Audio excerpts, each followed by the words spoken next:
Meu Senhor e meu Deus, creio firmemente que estás aqui, que me vês, que me ouves. Adoro-te com profunda reverência.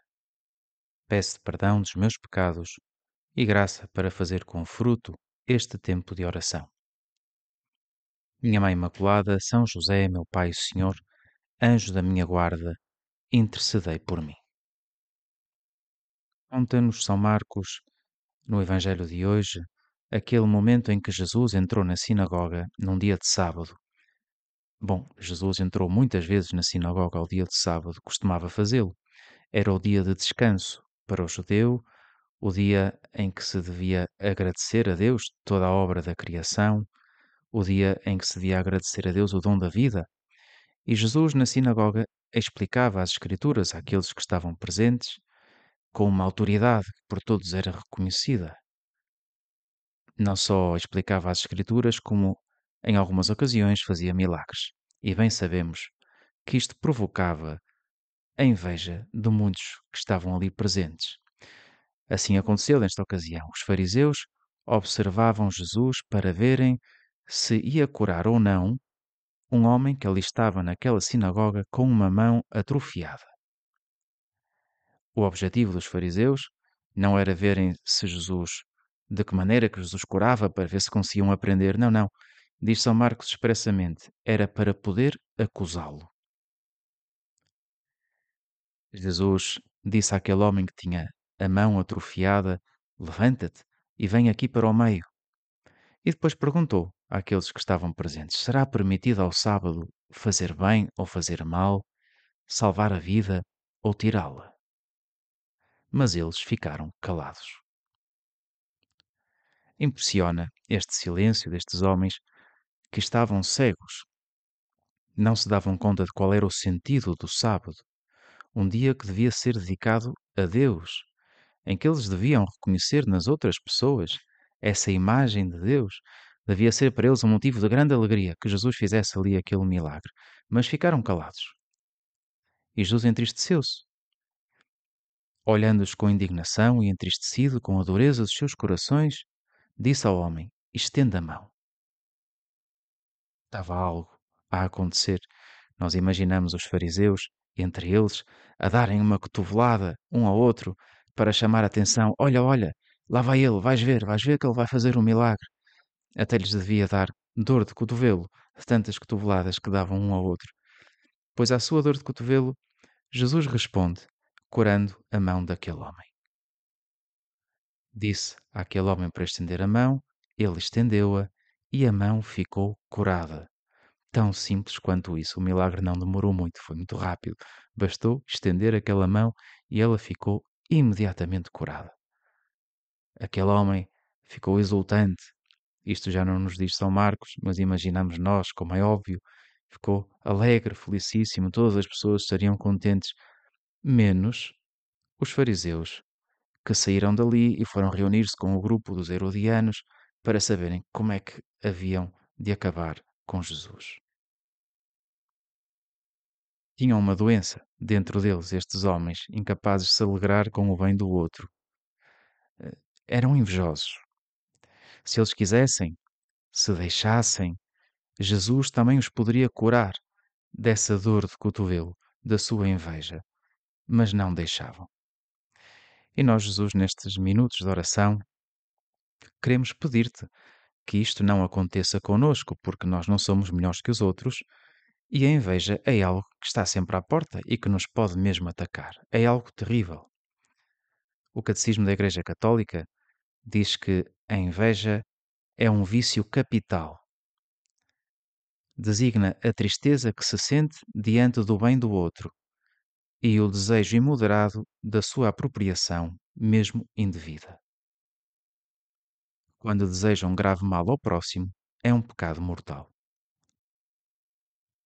Está claro este ponto.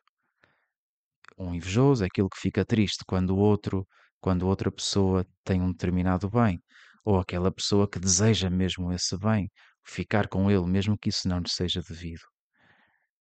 E deste vício da inveja nascem muitas coisas más. Santo Agostinho refere a esse ponto do catecismo, via na inveja o pecado diabólico por excelência.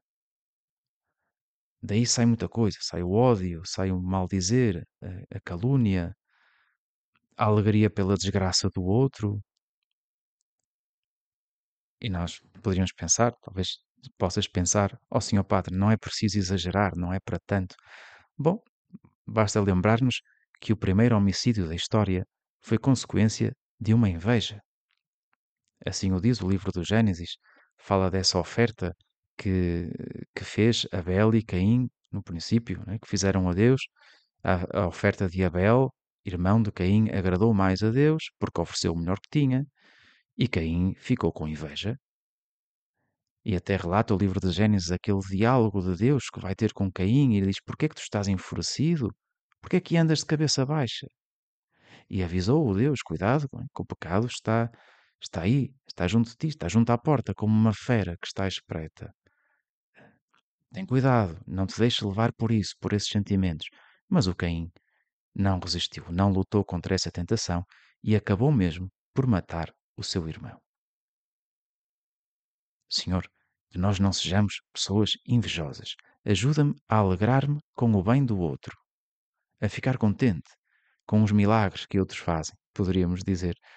Não é que se veja muitos milagres deste estilo por aí, mas há muita gente que faz tanta coisa boa. Senhor, que eu me alegre com isto.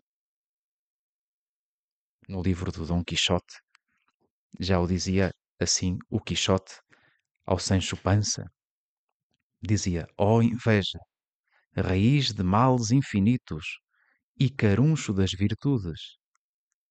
Todos os vícios, Sancho, trazem um não sei quê de deleite consigo, mas o vício da inveja só traz desgostos, rancores e raivas. Não é inveja desejar coisas boas, não é inveja quando olho para outra pessoa e, sei lá, por exemplo, desejo o mesmo nível de vida que outro tem. Esta pessoa, quem me dera alguma vez ter isto, ou ter aquele emprego, ou ter a capacidade de falar daquela maneira, ou conseguir tocar aquela peça musical. Quem me dera a mim alguma vez conseguir isto. Isto não é inveja nenhuma. Isto é algo até mais ou menos, é um sentimento normal. A inveja é a tristeza que nos causa ver que alguém faz algo que nós não fazemos, que tem algo que nós não temos, e é um bocadinho sofrer pela sorte dos outros. Isto claramente não está dentro do amar ao próximo como a nós mesmos.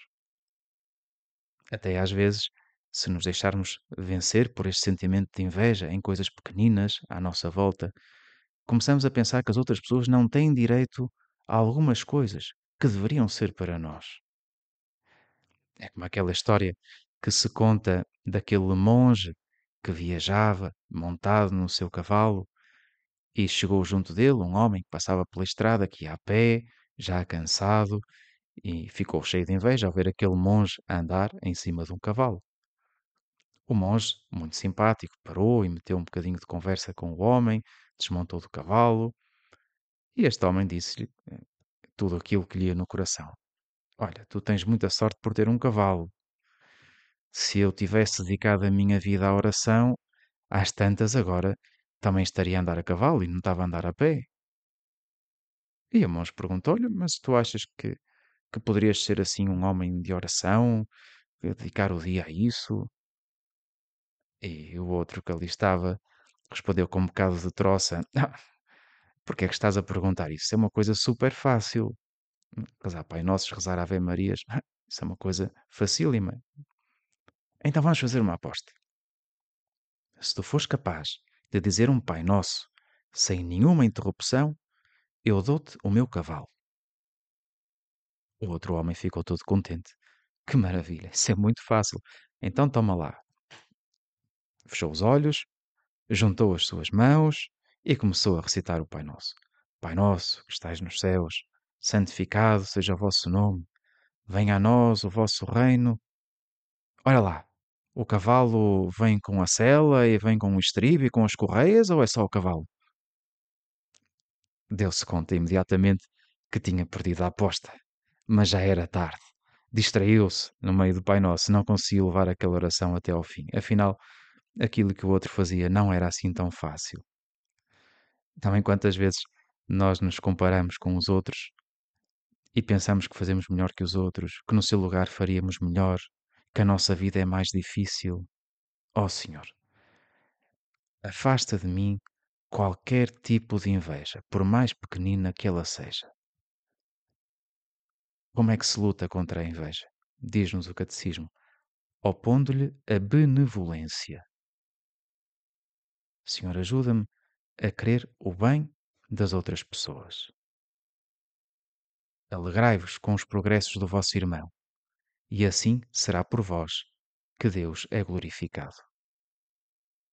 Ajuda-me a alegrar com os progressos dos outros, mesmo daqueles que objetivamente fazem coisas más e que eu até poderia criticar, mas que me alegram mais quando se convertem, quando se arrependem, quando começam a fazer algo de bom.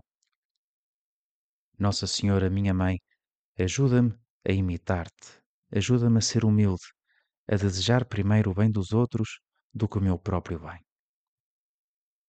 Dou-te graças, meu Deus, pelos bons propósitos, afetos e inspirações que me comunicaste nesta meditação. Peço-te ajuda para os pôr em prática. Minha Mãe Imaculada, São José, meu Pai, Senhor, anjo da minha guarda, intercedei por mim.